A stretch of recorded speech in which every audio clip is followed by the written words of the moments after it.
Le flash de l'information, c'est tout de suite sur Al24 News.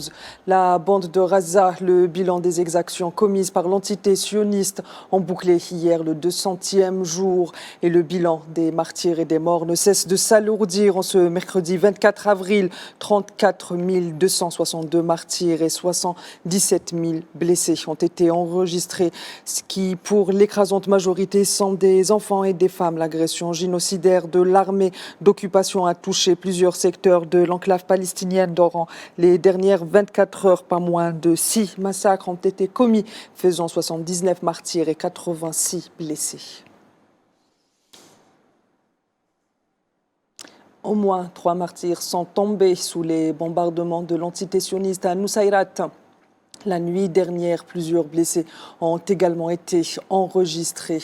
L'armée de l'occupation a pris pour cible un regroupement de la population civile près de l'école d'Abou Arien. Notez également que le nouveau camp de réfugiés situé au nord a essuyé des tirs de missiles de l'aviation militaire sioniste.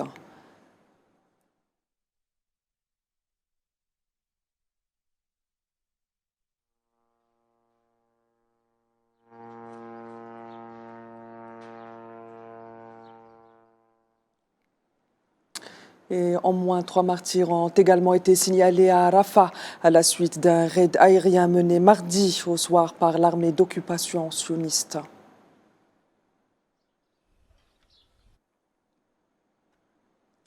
Et au moins un martyr palestinien et plusieurs blessés ont été signalés dans un bombardement qui a ciblé cet après-midi le camp de Bouraïdja.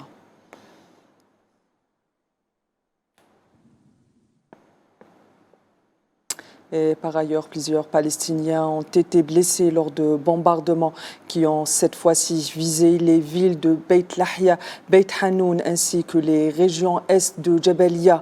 D'autres bombardements ont eu lieu dans les quartiers de Zaytoun, Shoujaïa, Toufa, Darj ou encore Tel El Hawa et Rimel, au centre de l'enclave palestinienne, sans oublier les villes de Dar el-Balah, sujettes à des bombardements incessants depuis le début de la campagne génocidaire sioniste contre la bande de Gaza. Et c'est l'horreur absolue à l'hôpital Nasser de Khan Younes, où du moins ce qu'il reste, la terre n'a pas fini de livrer ses secrets quant aux crimes de guerre commis par l'armée d'occupation sioniste depuis près d'une semaine. Plusieurs dizaines de corps de martyrs ont été de nouveau découverts et exhumés aujourd'hui dans un charnier au niveau de la cour de cette structure médicale. L'Union européenne joint sa voix à celle de l'ONU et demande une enquête.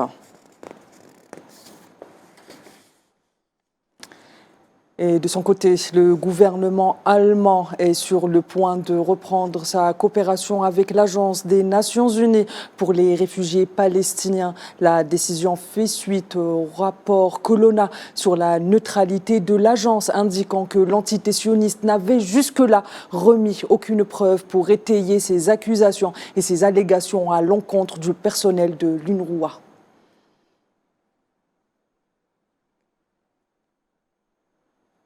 La Jamaïque a décidé de reconnaître officiellement l'État de Palestine dans un communiqué du ministère des Affaires étrangères jamaïcain publié par le Premier ministre du pays sur sa page X.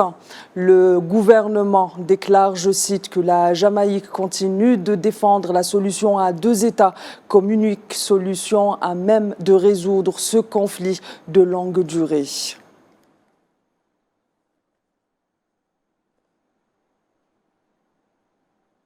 Madame, Monsieur, c'est la fin de ce flash de l'information consacré pour la plupart au génocide que subit la bande de Gaza. Je vous retrouve tout de suite pour le 24 heures Afrique.